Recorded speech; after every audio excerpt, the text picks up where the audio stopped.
Soy Daniel Agramont y este es mi programa de entrevistas, en el cual buscamos la opinión y análisis de diferentes expertos sobre temas internacionales.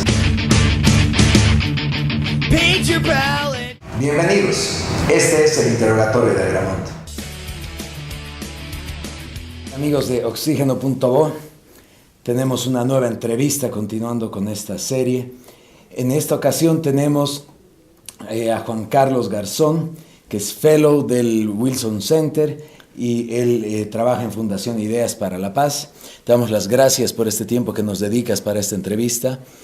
Aprovechando el expertise de Juan Carlos sobre los temas de seguridad, violencia, crimen organizado, queremos preguntarte cómo es la coyuntura actual que tú ves en la región, específicamente en Sudamérica.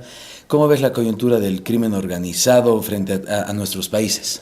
Bueno, lo primero es que estamos pasando por una época de bonanzas, de economías ilegales que son prósperas y que están repuntando, por ejemplo, la producción de cocaína en Sudamérica, pero también tenemos minería ilegal en distintos países, Colombia, Brasil, Perú, tienes contrabando, tráfico de migrantes, que es un segundo dato que es el tema de la diversificación.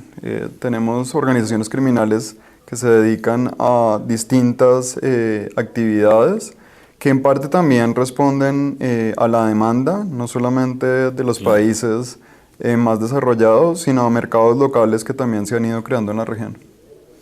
Claro, y en esto, bueno, tenemos el acuerdo de paz en Colombia y que está tratando de reubicar lo que va a ser las FARC, pero también tenemos datos y estadísticas que nos dicen que la producción de coca en Colombia, en Perú, han aumentado.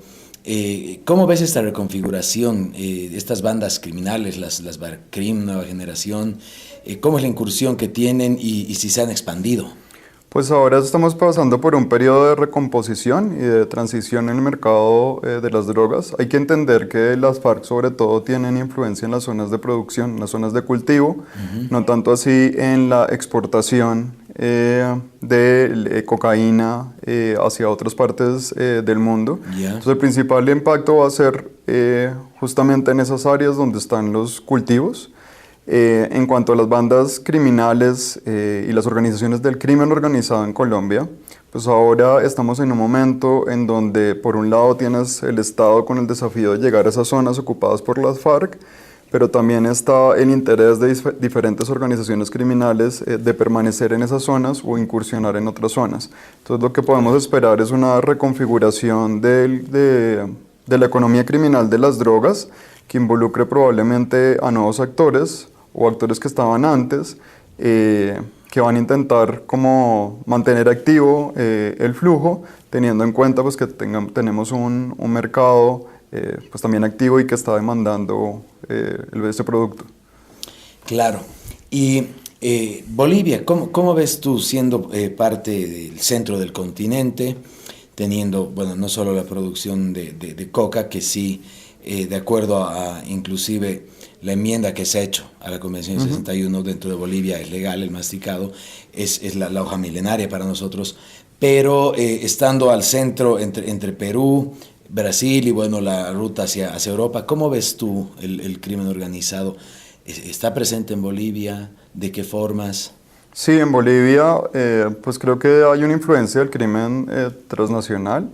Tenemos, pues hay información de, por ejemplo, organizaciones criminales de Brasil, sobre todo en Santa Cruz, sectores de Cochabamba. También en algún momento se habló de presencia de organizaciones criminales colombianas. El mercado de Bolivia se dirige más, sobre todo el mercado europeo, la producción se dirige más al mercado europeo, la producción ilegal. Ahora hay que también mencionar que Bolivia pues comenzó un experimento interesante que combina haber sacado a Estados Unidos de la ecuación en términos con el control social.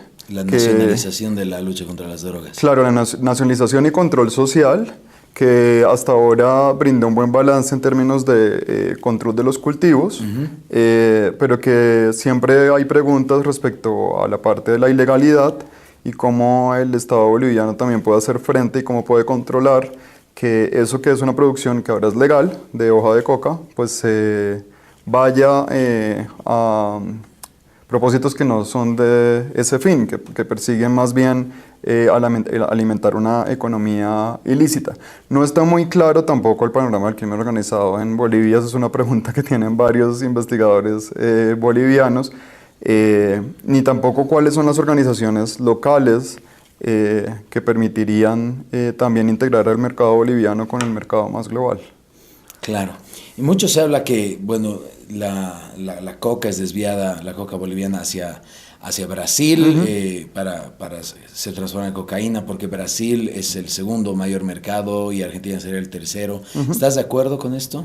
Parte de la coca sí tiene pues ese fin, que es terminar convertida en cocaína y exportada o circulada, digamos, en territorio brasileño. Pues los estudios de trazabilidad es difícil como establecer finalmente cuál es el mercado final de la cocaína boliviana, ¿no?